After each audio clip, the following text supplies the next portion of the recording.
D'où vient le mal? Voilà la question à laquelle le psychiatre Theodor Dalrymple a consacré sa vie. Et dans sa longue quête pour découvrir l'origine du mal, il est d'abord allé dans les lieux où il est le plus visible et le plus concentré, c'est-à-dire dans les prisons et les bas quartiers. De Londres, dans un premier temps, mais aussi de nombreux pays du tiers-monde. Mais Theodor Dalrymple s'est vite rendu compte que ce qu'il a observé parmi les classes les plus défavorisées d'Angleterre, ce n'était que les conséquences du mal. Pour découvrir l'origine du mal, il lui a fallu remonter beaucoup plus haut sur l'échelle sociale. Ce mal, qui nous ronge et qui menace la civilisation, il prend la forme d'une misère morale et spirituelle et d'une recherche permanente des plaisirs éphémères qui ont souvent pour conséquence de mener à des souffrances durables. Et contrairement à ce qu'on pourrait avoir tendance à penser, ce n'est pas la pauvreté qui explique le mal. Au début du XXe siècle, on a cru que les progrès techniques allaient entraîner des progrès moraux. Alors attention, spoiler alert, ça n'a pas marché. Et cet optimisme sera définitivement annihilé quelques décennies plus tard, avec la Première Guerre mondiale, puis avec le nazisme et le communisme, qui ont été les deux idéologies les plus meurtrières de l'histoire. Le progrès technique, censé résoudre tous les problèmes de l'humanité, lui ont finalement causé beaucoup de souffrances. Pourtant, il faut bien reconnaître que grâce à ces progrès techniques, la pauvreté, le manque de nourriture ou de vêtements ont drastiquement baissé, au point qu'en Occident, la pauvreté est devenue quelque chose de relatif. Après tout, en Occident, on ne meurt plus de faim. On peut se soigner en cas de besoin, se vêtir sans problème et même profiter d'aides sociales en tout genre. Même ceux qui sont les plus bas dans l'échelle sociale profitent d'un niveau de confort bien supérieur à celui des plus riches d'il y a quelques siècles. La pauvreté est donc devenue relative, parce qu'aujourd'hui, en Occident, la pauvreté, ça n'implique plus des privations qui peuvent conduire à la mort. Ce qui fait que quelqu'un se sent pauvre, c'est la comparaison avec les plus riches. Et cette comparaison, elle a tendance à créer beaucoup de ressentiment. Et nous avons là un des premiers indices de l'origine du mal. Alors il n'y a pas longtemps, j'ai lu un livre. C'était Culture du vide de Theodor Dalrymple. Un nom qui devrait vous dire quelque chose si vous êtes des habitués de la chaîne. Alors ce que je vous propose ici, c'est de remonter avec moi aux origines du mal, aux côtés de Theodor Dalrymple, en partant des symptômes pour remonter jusqu'à la cause. En tant que psychiatre, Dalrymple, de son vrai nom Anthony Daniels, qui n'a bien évidemment rien à voir avec Antoine Daniel. Bien évidemment! Bien évidemment! Bien évidemment! Bref, Dalrymple a observé de nombreuses récurrences chez ses patients issus des classes les plus basses. Et parmi ces récurrences, il a noté une certaine tendance à donner la priorité à des plaisirs éphémères, que ce soit à travers la consommation de drogue ou d'alcool, de divertissements en tout genre, ou encore à travers des relations toxiques mais intenses. Le problème, c'est que ce type de comportement a tendance, à la longue, à rendre les gens terriblement malheureux. Et cette incapacité à se projeter sur le long terme, ou encore à produire un effort qui sera récompensé plus tard, on peut en trouver une bonne démonstration dans le rapport à la cuisine. Aussi étrange que ça puisse paraître, Dalrymple a noté que la malnutrition était le point commun de très nombreux prisonniers. Il note d'une part que beaucoup se nourrissent extrêmement mal, souvent de chips, de pain, de céréales ou de chocolat et autres friandises, et d'autre part qu'une quantité assez importante d'entre eux n'ont jamais considéré le repas comme un moment de socialisation, un moment privilégié pour se retrouver et échanger. Beaucoup d'entre eux mangeaient simplement quand ils avaient faim. La malnutrition de ces jeunes hommes est le symptôme de tout un mode de vie et non pas le résultat d'une pauvreté brute et inéluctable. Et si on en est arrivé là, c'est en grande partie à cause de l'effondrement de la structure familiale, qui a largement favorisé la malnutrition en Grande-Bretagne. Dans beaucoup de familles des classes les plus défavorisées du pays, l'art de la cuisine a été totalement oublié. Le repas n'est plus un moment de socialisation, c'est une corvée comme une autre, quelque chose qu'il faut faire. Souvent même, les enfants se nourrissent tout seuls dès lors qu'ils atteignent l'âge de fouiller dans le frigo. Beaucoup ont d'ailleurs tendance à nier la dimension culturelle du phénomène de la malnutrition et préfèrent accuser les chaînes de supermarchés ou le capitalisme. C'est quand même beaucoup plus pratique. En 2002, une étude en double aveugle a été menée pour observer les effets d'un supplément en vitamines et minéraux sur le comportement des prisonniers âgés de 18 à 21 ans. 231 prisonniers ont été divisés au hasard en deux groupes, l'un ayant reçu de vraies vitamines, l'autre un placebo. Pendant la période de suivi, ceux qui avaient reçu les vitamines ont commis environ un tiers de moins de fautes disciplinaires et d'actes de violence que ceux qui avaient pris le placebo. Le lien à faire entre nutrition et criminalité serait donc autant culturel que biologique. La malnutrition n'est pourtant qu'un symptôme parmi d'autres du mal qui ronge la société actuelle. Dalrymple a observé une autre tendance chez ses patients. Ils brisent des mariages, nouent des liaisons désastreuses, poursuivent des chimères et se comportent d'une manière qui, comme on pouvait s'y attendre, se termine par un désastre. Tels des papillons de nuit attirés par la flamme, ils font la cour aux catastrophes. Comme beaucoup me l'ont dit, ils préfèrent le désastre à l'ennui. Le désastre plutôt que l'ennui. Les gens qui n'ont aucun intérêt d'ordre intellectuel ou culturel sont beaucoup plus susceptibles que les autres de chercher une compensation à leur mal-être ou au manque de sens de leur vie dans les complications du désordre, quand bien même ils ont toutes les clés en main pour mener une existence paisible. Peut-être d'ailleurs que certains parmi vous se reconnaîtront dans cette description. Et ces symptômes qu'on vient de décrire, et j'aurais pu vous en citer beaucoup d'autres, viennent d'un sentiment de déresponsabilisation généralisée. Et c'est en nous intéressant à ce sentiment que l'on pourra remonter à l'origine du mal.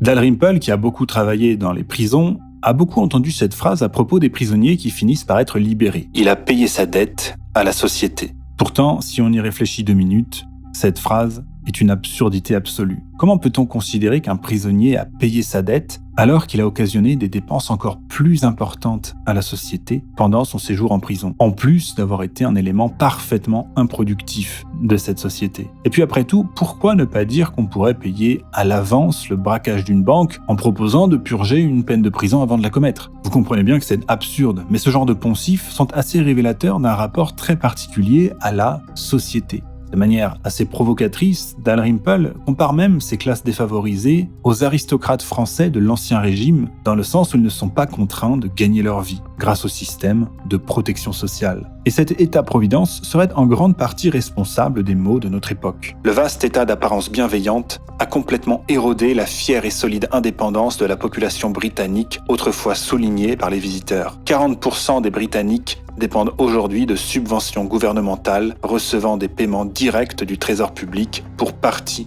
ou totalité de leurs revenus. Et cette situation d'enfermement et de dépendance est devenue un phénomène de masse qui dégrade énormément l'estime de soi des populations les plus défavorisées. Cette déresponsabilisation, Dalrymple, en tant que psychiatre, l'a aussi constaté dans la surutilisation du mot dépression. Le mot dépression a presque entièrement éliminé le mot et même le concept de malheur de la vie moderne. Sur les milliers de patients que j'ai vus, seuls 2 ou 3 m'ont confié être malheureux. Tous les autres m'ont dit qu'ils étaient déprimés. Ce glissement sémantique est profondément significatif, car il implique que l'insatisfaction de la vie serait elle-même pathologique, que ce serait un état maladif qu'il incomberait aux médecins de soulager par des moyens médicaux. Tout est délégué. Jamais l'individu n'est responsable de rien. Comme si l'humeur d'une personne était indépendante de la manière dont elle mène sa vie. Et ça, c'est extrêmement problématique, parce que le bonheur n'est plus considéré comme quelque chose qui s'obtient, mais comme quelque chose qui nous est dû. Et ces médecins qui fournissent des antidépresseurs et autres solutions miracles au prétexte de soulager la dépression sont en fait un obstacle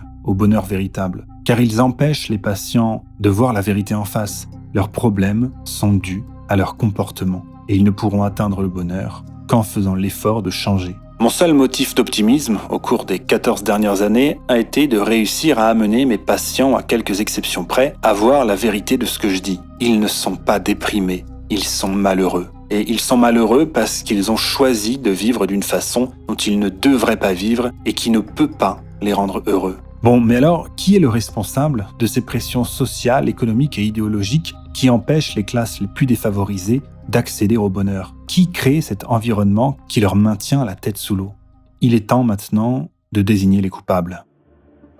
Pour adopter tous ces comportements irresponsables, il faut non seulement que ce soit possible économiquement, mais aussi croire qu'il est moralement permis de le faire. Et cette idée que ces comportements problématiques sont moralement permis a été mise en place par l'élite intellectuelle libérale pendant de nombreuses années. Alors attention ici, on utilise libéral dans le sens américain du terme. L'équivalent français du terme, ce serait plutôt gauchiste. Donc, l'origine du mal, la voici. Cette élite intellectuelle qui défend des idées irréalistes, complaisantes, et bien souvent parfaitement stupides. Laissez-moi vous donner quelques exemples que j'ai trouvés particulièrement parlants. Est-ce que vous avez déjà entendu parler de Margaret Mead? Elle était l'élève de l'anthropologue Franz Boas, un adepte du déterminisme culturel. Et ce Franz Boas cherchait à prouver que l'angoisse de l'adolescence était le produit de la culture et non de la biologie. Une croyance très en vogue à l'époque. C'est là que Margaret Mead entre en scène. Elle va chercher à prouver sa théorie.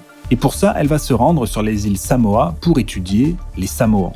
Ce qu'elle va décrire, c'est un lieu idyllique où les adolescents, entre la puberté et le mariage, avaient une activité sexuelle débordante. Elle décrit une société sans jalousie, ni rivalité, ni culpabilité, du plaisir et uniquement du plaisir. Sans jamais évoquer d'ailleurs de grossesse non désirée, qui aurait quand même dû lui mettre la puce à l'oreille. Et ce qu'elle va donc préconiser, c'est que l'Occident s'inspire des Samoans qui visiblement gèrent beaucoup mieux les choses de la sexualité que nous. Bon, vous voyez le truc arriver, sa description des Samoans est totalement fausse. En réalité, la morale sexuelle des Samoans était assez puritaine. En fait, elle s'est faite littéralement troller par ses informateurs et n'a pas été capable de percevoir leur ironie. Cette idée pourtant fausse que la sexualité ne pourrait être que du plaisir sans aucune contrepartie et qu'avoir une sexualité riche pourrait même être considéré comme la clé du bonheur et de l'épanouissement, c'est pourtant quelque chose qui est toujours extrêmement populaire. Les idées des révolutionnaires sexuels sur les relations entre les hommes et les femmes, toujours plus de liberté sexuelle, toujours moins de maîtrise de l'appétit, étaient tellement absurdes et utopiques qu'il est difficile de comprendre comment on a pu les prendre au sérieux. Alex Comfort a par exemple vendu des manuels sur le sexe à plusieurs dizaines de millions d'exemplaires. Dans The Facts of Love, sorti en 1979, il écrivait par exemple que la pornographie était un long mot pour désigner tout type de livre ou de film sur la sexualité que quelqu'un veut interdire. Et bien sûr, comme beaucoup de gauchistes, il n'appliquait pas ce qu'il prodiguait aux autres, à ses propres enfants.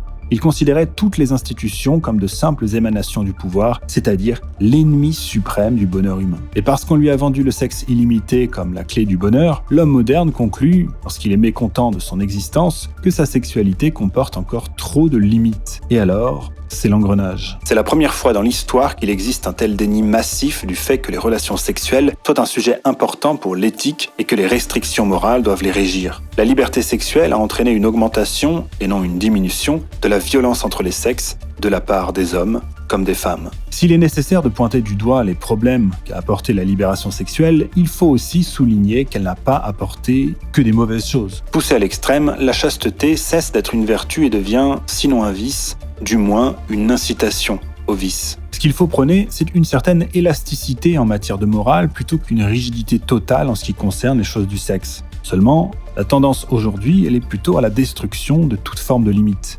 Bon, il est maintenant temps de comprendre comment ce mal agit et comment il a renversé la vision du monde de beaucoup.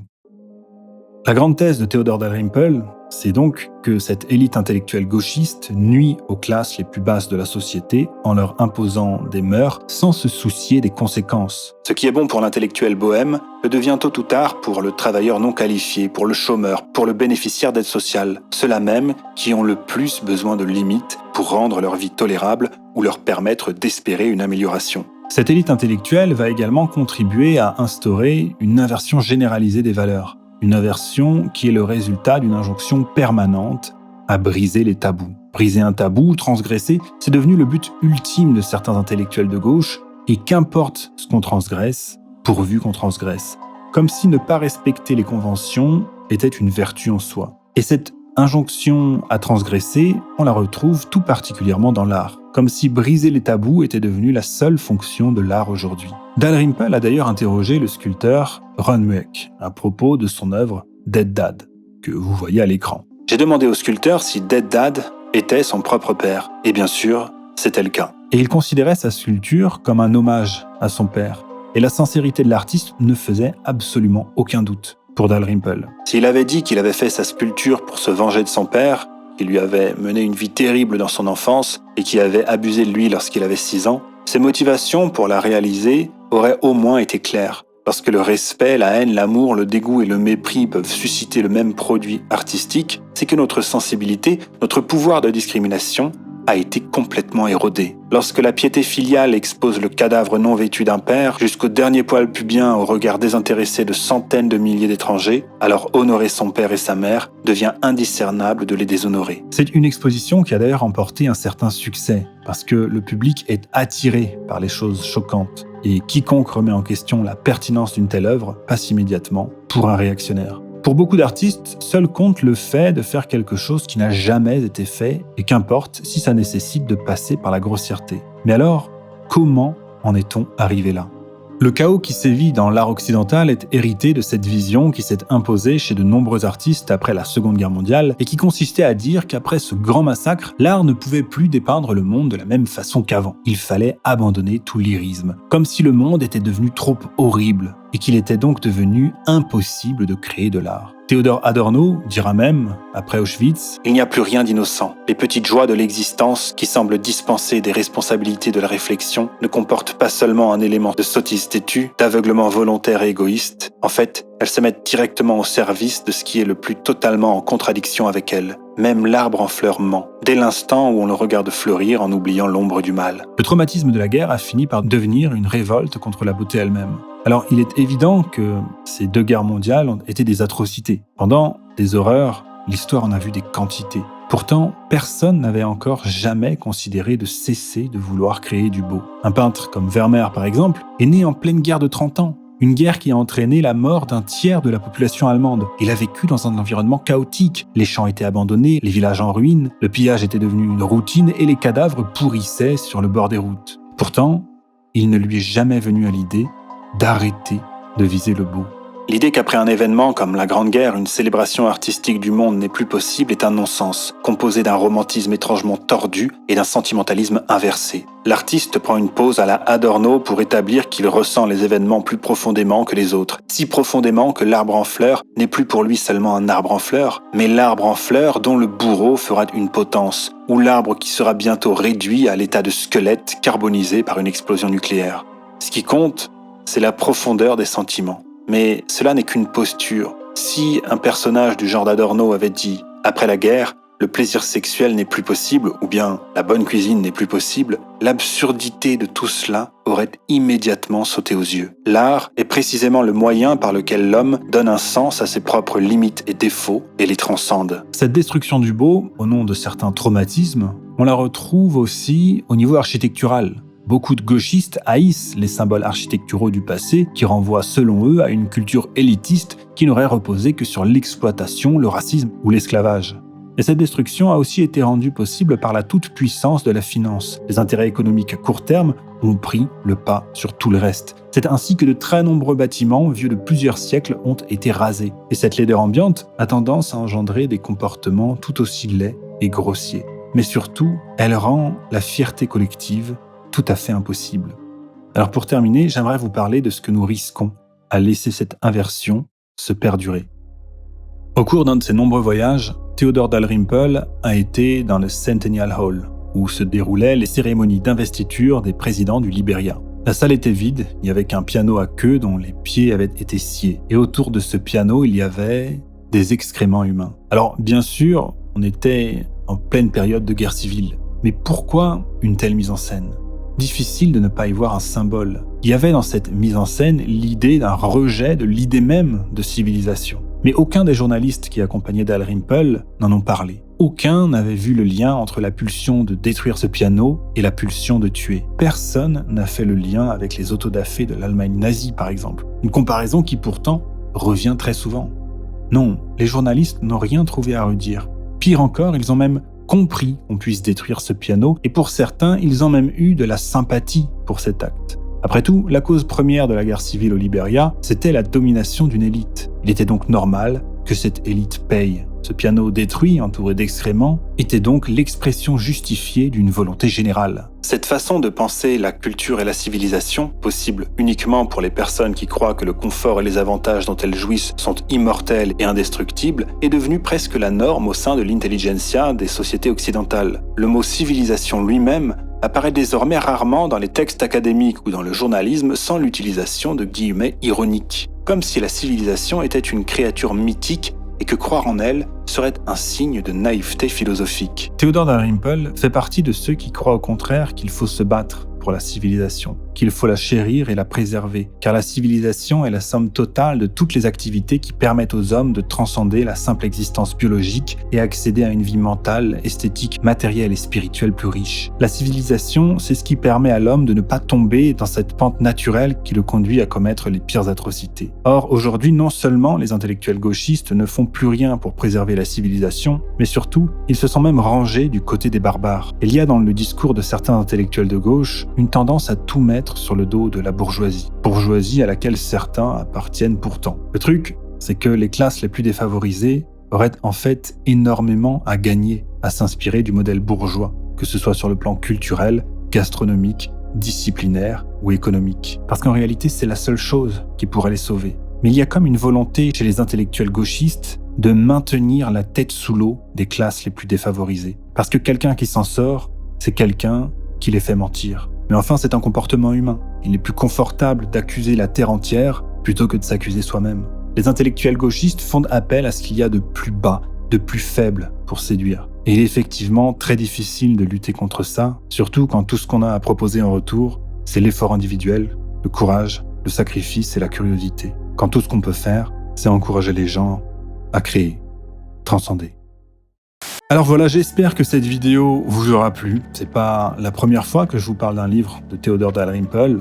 En réalité, c'est même la 3e vidéo que je consacre à cet auteur sur cette chaîne. Ce livre dont on vient de parler, c'est Culture du vide. Et en ce moment, sur ma chaîne secondaire, je vous en lis quelques extraits. J'ai prévu de vous en lire la moitié. Je vous mettrai une playlist en description si vous voulez aller l'écouter et je vous le conseille vivement. Alors si vous êtes des habitués, vous le savez peut-être, il y a quelques mois, je vous avais lu l'intégralité de Life at the Bottom, renommé en français Zone et Châtiment. Et il se trouve que ces 2 livres, Zone et Châtiment et Culture du vide, sont composés d'articles qui ont été publiés dans diverses revues et magazines. Et donc tous les chapitres sont indépendants les uns des autres, vous pouvez donc les consulter dans l'ordre que vous voulez. Et ces versions audio, lues par mes soins, vous sont offertes par les éditions Carmin, qui en ont acquis les droits. Ces 2 livres, ils ont été traduits pour la toute première fois en français, et la traduction a même été relue par l'auteur lui-même, qui parle un français impeccable. Si vous connaissez les éditions Carmin, vous savez qu'ils font un travail d'une qualité exceptionnelle. Je vous encourage donc vivement à vous procurer Zone et Châtiment et Culture du vide, qui propose en plus un travail de notes absolument colossal et qui apporte beaucoup d'informations extrêmement importantes et qui enrichit